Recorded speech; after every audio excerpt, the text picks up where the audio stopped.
2020년 4월 10일 고난주간 새벽 설교입니다. 오늘 본문은 마태복음 27장 1절에서 65절까지 말씀입니다. 먼저 말씀을 듣도록 하겠습니다. 마태복음 27장. 새벽에 모든 대제사장과 백성의 장로들이 예수를 죽이려고 함께 의논하고 결박하여 끌고 가서 총독 빌라도에게 넘겨주니라. 그때 예수를 판 유다가 그의 정죄됨을 보고 스스로 뉘우쳐 그 은 30을 대제사장들과 장로들에게 도로 갖다 주며 이르되 내가 무죄한 피를 팔고 죄를 범하였도다 하니 그들이 이르되 그것이 우리에게 무슨 상관이냐 내가 당하라 하거늘 유다가 은을 성소에 던져놓고 물러가서 스스로 목매어 죽은지라. 대제사장들이 그 은을 거두며 이르되 이것은 핏값이라 성전고에 넣어둠이 옳지 않다 하고 의논한 후 이것으로 토기장에 밭을 사서 나그네의 묘지를 삼았으니 그러므로 오늘날까지 그 밭을 피밭이라 일컫느니라. 이에 선지자 예레미야를 통하여 하신 말씀이 이루어졌나니 일러스되 그들이 그 가격 매겨진 자 곧 이스라엘 자손 중에서 가격 매긴 자의 가격 곧 은 30을 가지고 토기장의 밭값으로 주었으니 이는 주께서 내게 명하신 바와 같으니라 하였더라.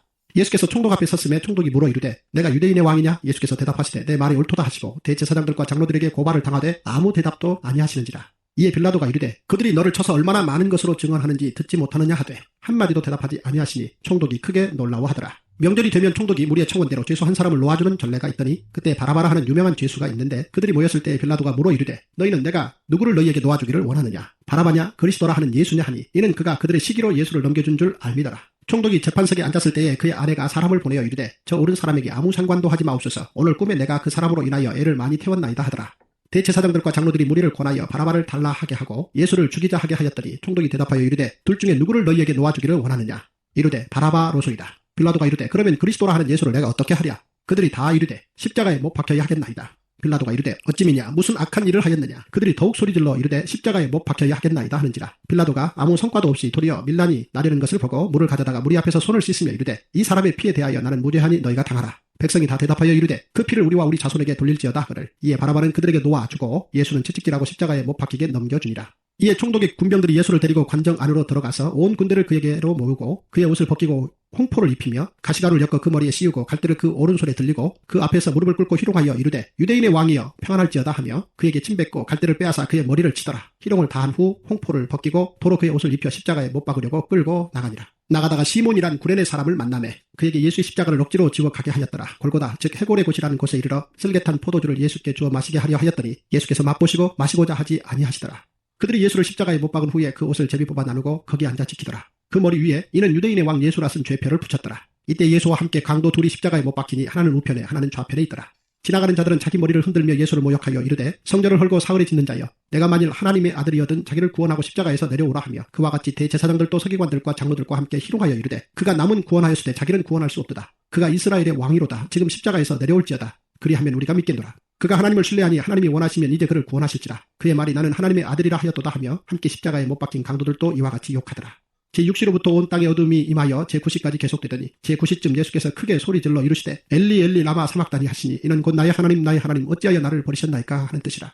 거기 섰던 자 중 어떤 이들이 듣고 이르되 이 사람이 엘리야를 부른다 하고 그 중에 한 사람이 곧 달려가서 해면을 가져다가 신포도주에 적시어 갈대에 꿰어 마시게 하거를 그 남은 사람들이 이르되 가만두라 엘리야가 와서 그를 구원하나 보자 하더라. 예수께서 다시 크게 소리 지르시고 영원히 떠나시니라. 이에 성소 휘장이 위로부터 아래까지 찢어져 둘이 되고 땅이 진동하며 바위가 터지고 무덤들이 열리며 자던 성도의 몸이 많이 일어나되 예수의 부활 후에 그들이 무덤에서 나와서 거룩한 성에 들어가 많은 사람에게 보이니라. 백부장과 및 함께 예수를 지키는 자들이 지진과 그 일어난 일들을 보고 심히 두려워하여 이르되 이는 진실로 하나님의 아들이었도다 하더라. 예수를 섬기며 갈릴리에서부터 따라온 많은 여자가 거기 있어 멀리서 바라보고 있으니 그 중에는 막달라 마리아와 또 야고보와 요셉의 어머니 마리아와 또 세베대의 아들들의 어머니도 있더라.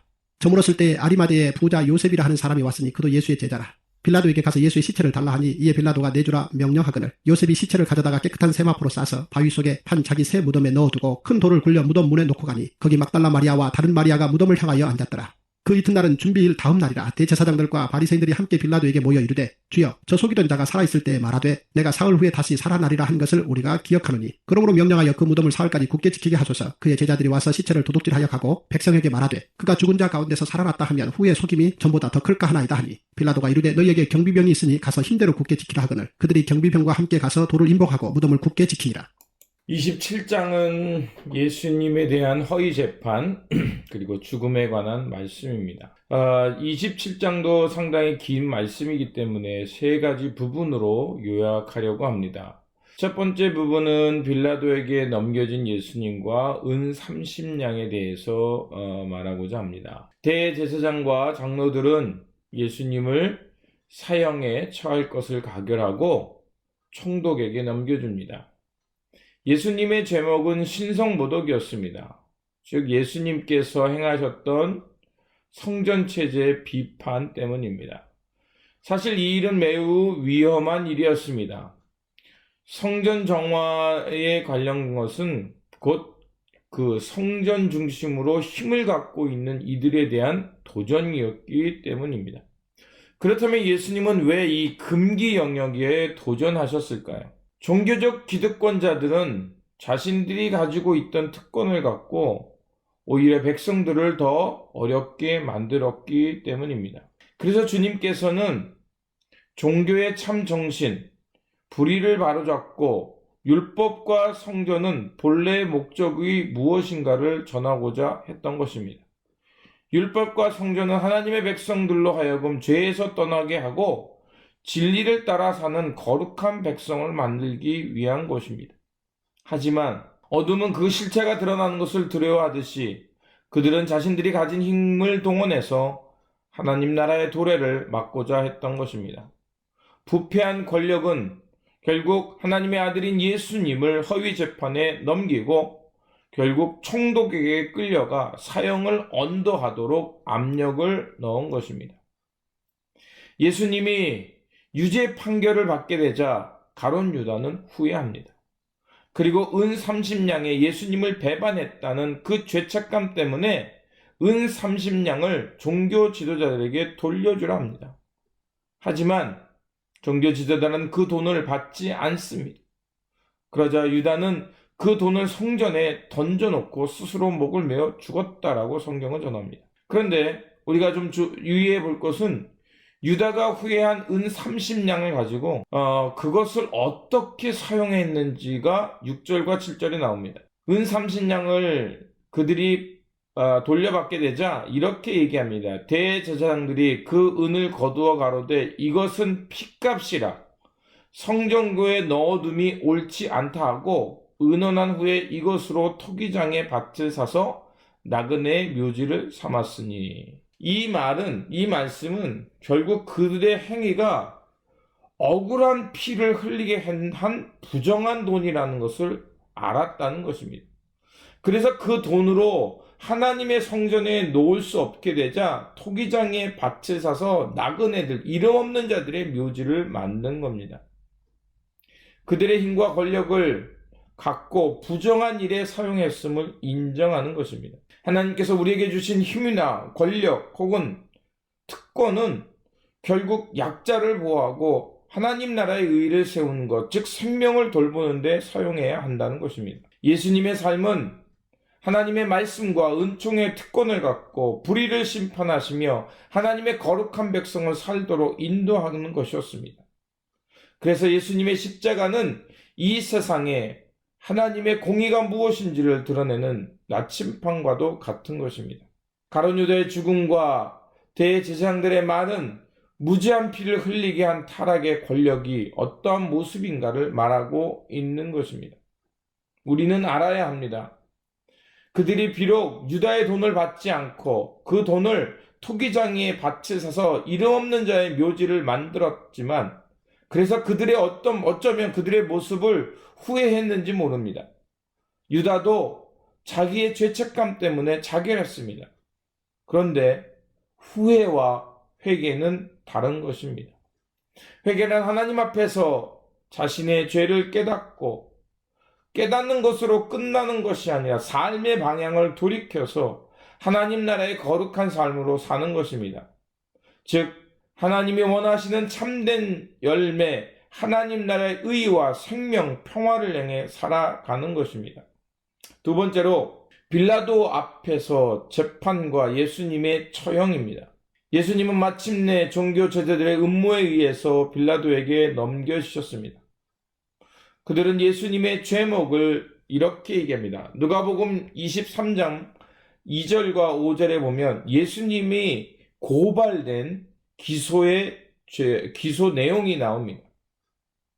고소하여 가로되 우리가 이 사람을 보매 우리 백성을 미혹하고 가이사에게 세 바치는 것을 금하며 자칭 왕 그리스도라 하더이다.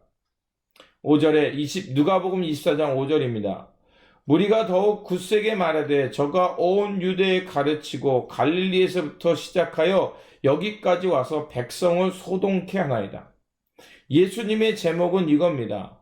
백성들을 유혹했다는 것, 또 세금을 바치지 말라고 했다는 것, 그리고 예수님 스스로가 왕이라고 그리스도라고 했다는 것, 그래서 밀란을 일으키려 했다는 것이었습니다. 그들은 예수님으로 하여금 어떻게든지 사형을 언도받을 수 있도록 여러 가지 왜곡된 사실을 끌어와서 예수님을 함정에 빠뜨려 넣으려 했던 것입니다. 빌라도는 그런 예수님의 공소장에 대해서 변론의 기회를 줍니다. 그런데 예수님은 어찌된 일인지 아무 말도 하지 않으십니다. 왜 그러셨을까? 사람이 진리를 듣고자 하지 않을 때 어떤 말을 해도 부질없기 때문임을 아셨기 때문입니다. 듣고자 하는 마음이 없는 사람에게 아무리 옳은 말을 한다 해도 들을 기가 없기 때문에 들리지 않습니다. 예수님의 침묵에 빌라도는 당황합니다. 그래서 14절에 한마디도 대답하지 아니하시니 총독이 심히 기히 여기더라. 예수님의 침묵은 무엇을 의미할까요? 침묵은 100마디의 말보다 더 강력할 때가 있습니다. 빌라도 앞에서 예수님의 침묵은 예수님이 감히 범접할 수 없는 위엄과 신적 권위를 가졌음을 보여주는 것이었을 겁니다. 예수님께서 아무 말도 하지 않으셨지만 오히려 그것은 더 큰 말씀으로 그 안에 있는 사람들을 깨웠는지 모릅니다. 그리고 빌라도는 난처하게 됐습니다. 예수님의 공소장에 있는 제목들을 발견할 수 없었고 그래서 그는 어쩌면 갈등했을 겁니다. 그의 갈등을 19절은 이렇게 말합니다. 총독이 재판석에 앉았을 때 그의 아내가 사람을 보내어 이르되 저 옳은 사람에게 아무 상관도 하지 마옵소서. 오늘 꿈에 내가 그 사람으로 인하여 애를 많이 태웠나이다 하더라. 바로 빌라도의 내면을 얘기하는 거 아닐까요? 빌라도의 아내를 통해서 전가를 받았습니다. 그는 갈등할 수밖에 없었습니다. 그런데 그는 양심보다 정치적인 목적을 선택합니다. 그리고 그는 이 정치적 목적을 선택한 후에 책임을 회피하려고 합니다. 27장 24절과 25절입니다. 빌라도가 아무 효험도 없이 도리어 밀란이 나는 것을 보고 물을 가져다가 무리 앞에 손을 씻으며 가로되 이 사람의 피에 대해 나는 무죄하니 너희가 당하라.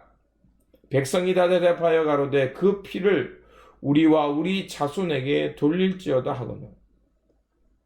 그의 정치적 처세술은 매우 놀라웠습니다.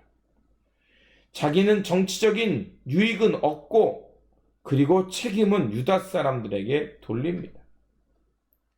하나님의 형상을 잃어버린 사람, 그 형상을 잃어버린 사의 모습은 자기의 이익을 위해서는 서슴없이 거짓을 추구한다는 것을 말합니다. 그리고 하나님을 잃어버린 백성들은 순간의 감정에 빠져서 그 선택이, 그 말이 어떠한 결과를 가져올지 생각하지 않고 말하게 됩니다. 우리는 알아야 합니다. 매 순간 갈림길이 올 때마다 여러 가지 생각들이 우리에게 들어옵니다. 그러나 우리는 잊지 말아야 합니다. 우리는 어떤 상황에 있는다 할지라도 먼저 하나님을 바라봐야 될 줄 믿습니다. 그리고 하나님의 길을 생각해야 될 줄 믿습니다. 하나님이시라면, 주님이라면 어떤 길을 선택하셨을까 고민해야 된다는 것입니다. 주님은 항상 생명과 평화의 길을 선택하셨습니다. 지금 어려워도, 지금 우리가 사는 상황이 패닉과 공포가 있지만 그래도 우리의 선택은 항상 하나님 나라의 생명과 평화를 선택해야 될 것입니다. 많은 사람들이 두려움과 공포 때문에 차별을 하거나 누군가에게 블레임을 하거나 누구의 탓으로 돌리고 원망합니다. 그러나 그것은 옳은 길이 될 수 없습니다. 우리는 항상 주님의 마음으로 생각하고 선택하는 삶이 되어야 될 줄 믿습니다. 세 번째 단락은 예수님의 죽음과 그 결과입니다. 왜 죄 없으신 예수님께서 죽임당하셔야만 했는가? 사람들의 무지로 인해 예수님께서는 십자가에서 죽임당하셨습니다. 예수님께서 보여주신 하나님 나라의 운동과 생명 살림의 길은 사람들에 의해서 조롱당하고 파괴되었습니다. 그래서 본문은 예수님이 처형당하시던 때 십자가 밑에 있던 사람들의 모습을 보여줍니다. 35절은 예수님의 옷을 나눠 가지며 조롱했고 39절에서 42절까지는 이렇게 말합니다. 사람들은 자기들의 머리를 흔들며 예수님을 모욕하고 이르되 성전을 헐고 사흘에 짓는 자여 내가 만일 하나님의 아들이거든 자기를 구원하고 십자가에서 내려오라. 그와 같이 대제사장들도 서기관들도 장로들과 함께 희롱하여 이르되 그가 남은 구원하였을 때 자기는 구원할 수 없도다. 그가 이스라엘의 왕이로다. 지금 십자가에서 내려올지어다. 그리하면 우리가 믿겠노라. 사람들의 잔인함을 보여주고 있습니다. 십자가 밑에 있던 군인들이나 군중들, 종교자들 모두 죄로 물든 인류의 모습을 보여주는 것입니다. 억울하게 죽임당하신 예수님에 대한 연민도 없습니다. 그런 사람들을 보며 예수님은 다시 한번 탄식합니다. 46절에 제9시쯤에 예수께서 크게 소리질러 이르되 엘리 라마 사마따니 하시니 이는 곧 나의 하나님 어찌하여 나를 버리셨나이까 라는 뜻입니다. 그리고 예수님은 다시 한번 크게 소리 지르시고 운명합니다. 예수님의 부르짖음과 탄식은 무엇을 의미할까요? 회의였을까요? 하나님의 침묵에 대한 안타까움이었을까요? 그렇지 않습니다. 마태는 특별한 설명은 없지만 예수님의 부르짖음과 탄식에 대해서 이렇게 설명합니다. 그 의미가 무엇인지를 말하고 있다는 것입니다. 51절에서 54절입니다. 이에 성소 휘장이 위로부터 아래까지 찢어져 둘이 되고 땅이 진동하여 바위가 터지고 무덤들이 열리며 자던 성도들의 몸이 많이 일어나되 예수의 부활 후에 그들이 무덤에서 나와서 거룩한 성에 들어가 많은 사람에게 보이니라. 백부장과 함께 예수를 지키던 자들이 지진과 그 일어난 일들을 보고 심히 두려워하여 이르되 이는 진실로 하나님의 아들이었도다 하더라. 예수님의 부르짖음과 탄식은 회의가 아니라 그 죽음의 마지막 시간까지도 하나님을 의지하며 하나님의 뜻을 이루기 위함이었다는 것입니다. 그리고 예수님의 그 죽음은 바로 죄된 세상 가운데 그 구원의 문을 여는 것이었습니다. 누구든지 예수님을 하나님의 아들로 그리스도로 확신하며 고백하는 사람들은 하나님의 자녀가 되고 죄로부터 구원받아 영생을 선물 받게 됨을 말하고 있는 것입니다. 그래서 휘장이 위로부터 아래까지 찢어졌다. 이제 누구든지 예수의 이름으로 하나님의 거룩한 보좌 앞에 나아갈 수 있게 됐다는 것입니다. 그리고 예수님과 함께 부활하여 이제 죽음의 무덤에서 나와서 하나님의 거룩한 백성으로 살게 되었다는 것입니다. 이 일에는 유대인이나 이방인이나 다 모두 동일한 구원이 임한다는 것입니다.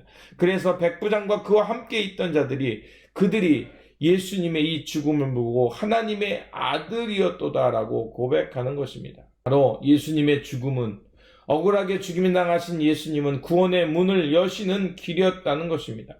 그런데 예수님의 이 죽음을 놓고 아주 엇갈리는 모습이 보입니다. 예수님이 처형당하던 현장에 있던 이방의 백부장이는 예수님을 하나님의 아들로 고백했는데 종교 지도자들은 끝까지 자신들의 힘을 가지고 하나님의 뜻을 막기 위해 빌라도에게 찾아옵니다. 그리고 63절에 주여 저 유혹하던 자가 살아있을 때에 말하되 내가 사흘 후에 다시 살아나리라 한 것을 우리가 기억하노니. 지금 그들은 누구를 주로 고백하고 있습니까? 하나님을 믿는 백성이 주를 권력자로 고백하고 있습니다. 그들 스스로 하나님을 부정하며 로마의 권력자 빌라도를 주로 왕으로 모시겠다는 것입니다. 그들은 끝까지 하나님의 뜻을 저항하며 살아가고 있습니다. 변질된 지식은 하나님의 뜻을 대적하고 저항합니다. 그리고 그들은 어느 누구도 예수님의 시신에 손대지 못하도록 무덤을 굳게 지키게 합니다. 겨울이 아무리 추워도 봄이 오면 꽃이 피듯이 하나님 나라가 이 땅에 임하는 하나님의 뜻은 막을 수 없는 것입니다. 그들은 예수님에 대해서 알았지만 하나님에 대해서 알았지만 그들의 지식은 변질되었고 그 변질된 지식은 그들의 눈과 귀를 가로막았다는 것입니다. 하지만 예수님의 십자가의 은총을 깨달은 자는 이방이나 유대인이나 구별 없이 하나님의 구원을 맛보며 하나님의 포기하지 않는 사랑 가운데 살게 된다는 것입니다. 죄 없으신 예수님의 고난과 죽음은 인류를 구원하시기 위한 포기하지 않는 하나님의 사랑이었습니다. 비록 여전히 인류의 고난이 있고 또 알 수 없는 일들이 일어나지만 우리 하나님은 포기하지 않는 사랑으로 우리를 구원의 길로 인도하고 계십니다. 그러므로 예수 그리스도의 구원의 십자가와 보혈을 힘입어서 오늘도 하나님 나라의 눈을 떠서 영생과 진리의 삶을 살아가는 저와 여러분이 되시기를 다시 한번 주님의 이름으로 축원드립니다. 기도하겠습니다. 생명과 은총으로 인도하시는 하나님, 세상 권력과 불의는 예수님을 통해 임하는 하나님의 나라를 거부하며 구원의 문이신 예수님은 십자가에 못 박았습니다.